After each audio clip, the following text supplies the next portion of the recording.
Hello yours, welcome back to my channel. ఈ వీడియోలో నేను tips and tricks of definite integrals గురించి అయితే ఎక్స్ప్లెయిన్ చేస్తున్నాను. ఓకే, ఈ వీడియోలో సమ్ ట్రిక్స్ అయితే నేను మీకు చెప్తాను డెఫినెట్ ఇంటిగ్రల్స్కి. ఓకే, సపోజ్ ఇలాంటి ప్రాబ్లమ్స్ ఇచ్చినప్పుడు మనము ఎలా సాల్వ్ చేయాలి. ఓకే, ఇలాంటి ప్రాబ్లమ్స్కి ట్రిక్స్ అనేది నేను ఇస్తున్నాను ఈ వీడియోలో. ఓకే, దీన్ని ఎలా సాల్వ్ చేస్తారు ఫస్ట్ చెప్పండి. Okay, by using the definite integral property use చేసి అయితే ఈ ప్రాబ్లమ్ సాల్వ్ చేస్తాం కదా. Okay, integration of a to b f of x dx is equal to integration of a to b f of a plus b minus x dx. Okay, this is the one of the definite integral property. Okay, this is the famous property, చాలా famous property ఇది. Okay, ఈ property use చేసి అయితే మనం ఈ problem solve చేస్తాం. But ఈ ప్రాబ్లమ్స్ని నార్మల్ మెథడ్లో సాల్వ్ చేసేకపోతే చాలా లెంత్ అవుతుంది. అందుకోసమే నేను ఈ వీడియో ట్రిక్స్ అనేది చెప్తున్నాను. ఓకే, సపోజ్ ఇలాంటి ప్రాబ్లమ్స్ ఇచ్చినప్పుడు ఎలా సాల్వ్ చేయాలి. ట్రిక్ వచ్చి ఇలా ఉంటుంది. Suppose the given problem is in the like this. Okay, ఏదైనా ప్రాబ్లం ఈ వేలో ఉంటే integration a to b f of x by f of x plus f of a plus b minus x. Okay, ఇచ్చిన integration అనేది ఈ ఫామ్లో ఉంటే డైరెక్ట్గా ద ఆన్సర్ ఏమవుతుందంటే b మైనస్ a బై 2, అంటే upper limit minus lower limit by 2. Okay, this is the answer. ఇప్పుడు మన ప్రాబ్లం అయితే సాల్వ్ చేద్దాం ఒక్కొక్కటిగా. ఇక్కడ చూడండి, integration 0 to π by 2 sin x by sin x plus cos x ఈ ఫామ్లో ఉందా. ఓకే, f of x ఏమి ఇక్కడ f of x ఏమవుతుంది ఇక్కడ sin x. ఓకే, ఇప్పుడు చూడండి F of A plus B minus X చేస్తే ఏమొస్తుంది మనకి, that is equal to sine of A plus B minus X ఏమవుతుంది మనకి సైన్ ఆఫ్ ఇక్కడ ఏ ప్లస్ బి ఏమి ఇక్కడ 0 π by 2, A value 0 B value π by 2. Okay, అంటే ఇక్కడ 0 A value 0 B value π by 2. Okay, A value 0 B value π by 2 అంటే π by 2 minus X value తెలుసు కదా మనకి. Sine 90 minus theta, sine 90 minus theta value ఏమి cos theta డైరెక్ట్గా. Same ఇక్కడ sine 5/2 minus X అంటే 5/2 అంటే 90 డిగ్రీ.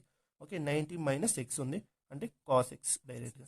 ఓకే, ఇక్కడ చూడండి, ఇప్పుడు F of A plus B minus X ఫామ్లో ఏముంది ఇక్కడ కాస్ ఎక్స్ ఉందా. F of X sine X, F of A plus B minus ఏమైంది కాస్ ఎక్స్. డైరెక్ట్గా దీనికి ఆన్సర్ ఏమి బి మైనస్ ఏ. బి అంటే ఏమి 5/2 minus A 0/2 that is equal to 5/4. This is our answer. Okay, ఇంకొక ప్రాబ్లం చూద్దాం. Second problem చూడండి, integration 0 to π by 2 square root of sine X by square root of sine X plus square root of cos X ఈ ఫార్మేట్లో ఉందా. ఇక్కడ F of X ఏమి square root of sine X. Okay, ఇక్కడ square root of sine X same ఇక్కడ దీనికి F of X ఏమైనా square root of sine X. F of A plus B ఇక్కడ ఏ వాల్యూ 0 π/2 ఉంది same. Okay, A value 0 B value π/2 minus X, దీనికి square root ఉంది అంతే. Okay, దీనికి square root వేస్తే square root of cos X. Okay, ఈ ఫార్మేట్లో ఉందా. దీనికి డైరెక్ట్గా ఆన్సర్ ఏమి π/2 minus 0/2 that is equal to 5/4. Okay, అర్థమైంది కదా. ఈ ప్రాబ్లం చూడండి, this is the problem asked in JEE 2013లో అడిగారు. Okay, integration π/6 to π/3 1/1 plus square root of tan x. Okay, first దీన్ని అయితే సింప్లిఫై అయితే చేసుకోండి. ఓకే, ఈ ఫార్మేట్కి చేంజ్ చేసుకోండి ఇచ్చిన ఇంటిగ్రేషన్ని. ఇప్పుడు చూడండి 1/1 plus square root of tan x is equal to 1/1 plus square root of tan x అంటే ఏమి sin x by cos x. That is equal to 1/1 plus squares separate తీసుకోండి. Square root of sine X by square root of cos X ఇలా వస్తుంది. That is equal to square root of cos X by square root of cos X plus square root of sine X. చూడండి, ఇక్కడ F of x ఏమవుతుంది, ఇక్కడ F of x వచ్చి square root of cos x and f of A plus B అంటే ఇక్కడ ఏముంది, ఇక్కడ మనకి π/6 plus π/3 minus x that is equal to square root of cos x into π/6 plus π/3 minus x. Okay, దీన్ని అయితే simplify చేయండి. ఏమొస్తుంది మనకి, దీన్ని సింప్లిఫై అయితే చేయండి. ఏమొస్తుంది మనకి cos x ఇంటూ ఇక్కడ 6 ఎల్సిఎం తీసుకుంటే మనకి ఏమొస్తుంది 5 ప్లస్ 3 1 3 2 2π మైనస్ ఎక్స్ ఇలా వస్తుందా. That is equal to square root of cos x cos మాత్రమే cos of 3π/6 minus x that is equal to square root of cos of 3 1 3 2 π/2 minus x. Okay, square root of cos of 90 minus x ఏమి sine X. Okay, వచ్చిందా ఈ ఫార్మేట్లో, satisfy అయిందా. ఇప్పుడు ఈ ఫార్మేట్లో ఉంది. డైరెక్ట్గా ఈ ట్రిక్ అయితే అప్లై చేయండి. ఇప్పుడు మనకు ఆన్సర్ ఏమవుతుంది upper limit minus lower limit by 2. Okay, that is equal to దీన్ని సాల్వ్ చేస్తే మనకి ఏమొస్తుంది, మనకి దిస్ ఈజ్ 5/2నే వస్తుంది. ఓకే, దీన్ని సాల్వ్ చేస్తే ఏమొస్తుంది మనకి 6 వస్తుంది డినామినేటర్లో. 3 1 2π minus π/2 that is equal to 6 కదా. 3 1 2π మైనస్ π/12 వస్తుంది. ఓకే, 5/12 వస్తుంది ఆన్సర్. ఓకే, ఇప్పుడు ఈ ప్రాబ్లం చూడండి, సేమ్ ఈ ఫార్మేట్లో ఉందా. ఓకే, ఇక్కడ ఎఫ్ ఆఫ్ ఎక్స్ ఏమి tan x cot x. Okay, f of X ఏమి ఇక్కడ tan x. Okay, f of A plus B అంటే π/2 ప్లస్ π/2 మైనస్ ఎక్స్ ఉంది, that is equal to tan π/2 minus ఏం అవుతుంది cot x. డైరెక్ట్గా answer ఏమి π/2 minus 0/2 that is π/4. Okay, ఇదైతే అర్థమైంది కదా. ఇప్పుడు ఈ ప్రాబ్లం అయితే సాల్వ్ చేయండి.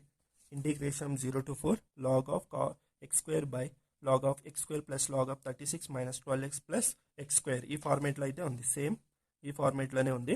ఇక్కడ చూడండి, ఇక్కడ ఎఫ్ ఆఫ్ ఎక్స్ ఏమైంది, ఇక్కడ F of X is equal to log of X square F of A plus B అంటే 2 plus 4 minus x is equal to, దీని అయితే సాల్వ్ చేయండి. Log of 2 plus 4 minus x whole square that is equal to log of 4 plus 2 ఏమైంది 6 minus x whole square that is equal to log of A minus B whole square formula apply చేయండి. ఏ minus B whole square formula ఏమి, formula ఏమనికి a square plus B square minus 2ab.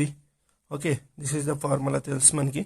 ఇక్కడ ఏ square ఏమి 6, b ఏమి ఇక్కడ x, a value 6, b value x. Okay, a square 6 square అంటే 36 minus 2 into AB అంటే 6x అంటే 12x ప్లస్ బి స్క్వేర్ అంటే ఎక్స్ స్క్వేర్. ఓకే, ఇదైతే ఈ ఫార్మేట్లో ఉంది. ఇప్పుడు చూడండి, సేమ్ వచ్చిందా, ఇది F of X F of A plus B minus X ఈ ఫార్మేట్లో ఉంది. డైరెక్ట్గా దీనికి ఆన్సర్ ఏమి upper limit minus lower limit by 2. Answer ఎంత 2/2 that is equal to 1. Okay, మీకు అర్థమైంది అనుకుంటున్నా ఈ ట్రిక్. ఓకే, మీకు ఏదైనా డౌట్స్ ఉంటే కామెంట్ సెక్షన్లో కామెంట్ చేయండి. ఓకే, ఈ వీడియో ఇష్టమైతే లైక్ చేయండి, షేర్ చేయండి అండ్ ఛానల్ అయితే సబ్స్క్రైబ్ చేసుకోండి. ఎవరైతే ఇదే ఫస్ట్ టైం అయితే నా ఛానల్ విజిట్ చేస్తున్నారో వాళ్ళైతే ఛానల్ అయితే సబ్స్క్రైబ్ చేసుకోండి. నేను చాలా మోర్ టిప్స్ అయితే ఇస్తాను. This is only this type of problems మాత్రమే ఈ ట్రిక్ అనేది అప్లై అవుతుంది. ఓకే, నేను అదర్ ట్రిక్స్ కూడా ఇస్తాను. ఓకే, ఒక మ్యాక్సిమం 9 to 10 ట్రిక్స్ అయితే ఇస్తున్నాను. డిఫరెంట్ ప్రాబ్లమ్స్కి డిఫరెంట్ ప్రాబ్లమ్స్, డిఫరెంట్ ఎగ్జామ్స్లో అడిగిన ప్రాబ్లమ్స్ తీసుకొని ఆ ప్రాబ్లమ్స్కి కొన్ని ట్రిక్స్ అయితే ఇస్తున్నాను. ఓకే, ఎవరైతే ఛానల్ సబ్స్క్రైబ్ చేసుకోలేదో ఇప్పుడే చేసుకోండి, ఛానల్ సబ్స్క్రైబ్ చేసుకోండి. Thanks for watching.